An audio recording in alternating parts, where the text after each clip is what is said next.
Esta mensagem é dirigida a toda a cristandade. Isto porque as implicações da mesma dizem respeito a todos os cristãos, especialmente os livros de Daniel e Apocalipse devem ser claramente compreendidos pelo povo de Deus.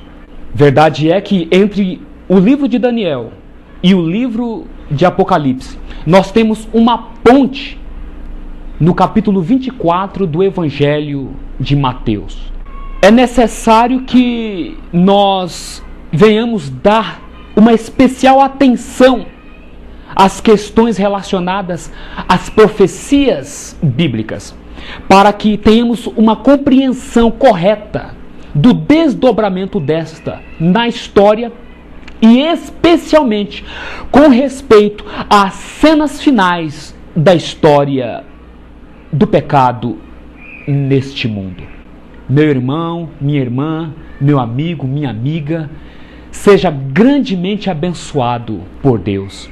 Você possa ter absoluta certeza, não por acaso, esta mensagem chega até você, que nos momentos que se seguem, você seja grandemente privilegiado e, consequentemente, abençoado pelo nosso bendito Deus. Amém?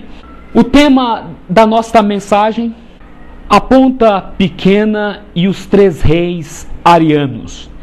Cristianismo ariano versus cristianismo católico. Este, então, é o assunto que nós estaremos discorrendo com os nossos queridos nos momentos que se seguem. Vamos dar uma certa ênfase num aspecto primordial da mensagem para estes últimos dias. Vamos então a algumas perguntas bíblicas com respeito a estes assuntos. A adoração é o ponto central da religião. Sendo assim, de acordo com a Bíblia e os testemunhos, a quem devemos adorar somente? Por que as três pontas de Daniel 7 foram derrubadas pela ponta pequena? É possível crer na eternidade trinitariana de Jesus e, ainda assim, crer que ele foi gerado do Pai na eternidade? Vamos então às respostas a estas perguntas no contexto da adoração. Adoração verdadeira. Temei a Deus e dá-lhe glória, e adorai aquele que fez o céu e a terra e o mar e as fontes das águas. Apocalipse capítulo 14, verso 7. Adoração falsa. Se alguém adora a besta e a sua imagem, e recebe a sua marca na fronte ou sobre a sua mão, beberá do vinho da cólera de Deus, e será atormentado diante dos santos anjos e na presença do Cordeiro. Apocalipse capítulo 14, versos 9 e 10. Nós temos aqui no livro do Apocalipse uma importante mensagem sendo dirigida aos habitantes da terra. A primeira mensagem que nós acabamos de ler tem um chamado a que venhamos a temer a Deus e dar-lhe glória, porque vinda é a hora do seu juízo. Adorai aquele que fez o céu, a terra, o mar e as fontes das águas. Nós vemos aqui que na primeira mensagem angelical, o fator adoração entra em cena. O mesmo nós vamos verificar na terceira mensagem angelical. Se alguém adora a besta e a sua imagem e recebe o sinal na testa ou na mão, as consequências então virão. Mais uma vez o fator adoração na terceira mensagem angelical, só que agora num aspecto de ameaça.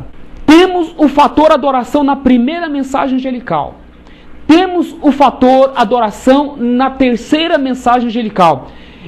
A ênfase nesse aspecto quer nos dizer alguma coisa. Aqueles que incorrerem em desatenderem o apelo da primeira mensagem angelical, vão sofrer a ira de Deus diante dos santos anjos e diante do Cordeiro. Então nós começamos então aqui a ver que a questão é séria. Primeiro anjo, a quem toda criatura no céu, na terra e no mar deve adorar somente? Prostravam-se diante do que estava assentado no trono, adoravam, dizendo: digno és, Senhor, de receber glória e honra e poder, porque tu criaste todas as coisas, e por tua vontade são e foram criadas. Apocalipse capítulo 4, versos 10 e 11. Nós temos aqui no capítulo 4 do Apocalipse, João tendo uma visão da glória de Deus em seu reino. E vemos ali então que toda a hoste angelical, os 24 anciãos, os 4 animais que entram em cena ali, prostram-se e adoram aquele que está sentado no trono. E esse é o Todo-Poderoso, Jeová, o Deus Supremo. Aqui nós vemos o aspecto da adoração, e isso por quê? Porque ele criou todas as coisas e todas elas foram criadas pela vontade dele. Então nós passamos a entender que o Deus apresentado na primeira mensagem angelical, aquele que criou os céus e a terra, é o Deus Todo-Poderoso, o Deus único, o soberano Jeová, a suprema divindade. E ouvi a toda criatura que está no céu e na terra e debaixo da terra, e que está no mar, e a todas as coisas que neles há a dizer, ao que está assentado sobre o trono e ao Cordeiro, sejam dadas ações de graças, honra e glória e poder para todo sempre. Prostraram-se e adoraram. Apocalipse capítulo 5, versos 13 e 14. No capítulo 4, nós temos uma descrição de um trono e alguém que se assenta nesse trono.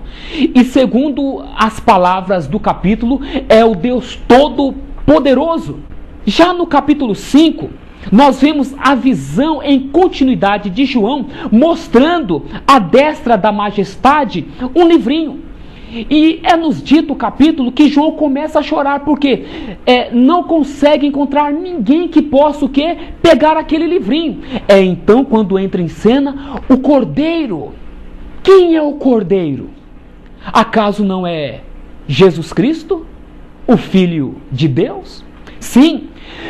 E na conclusão deste capítulo, nós vamos ter então que toda criatura que está no céu, na terra, debaixo da terra, no mar, e a todas as coisas que nelas há, dizer o quê? Ao que está sentado no trono e ao Cordeiro, sejam dadas ações de graças, honra e glória e poder para todo sempre. E é então quando eles prostram e adoram ao Pai e ao Filho.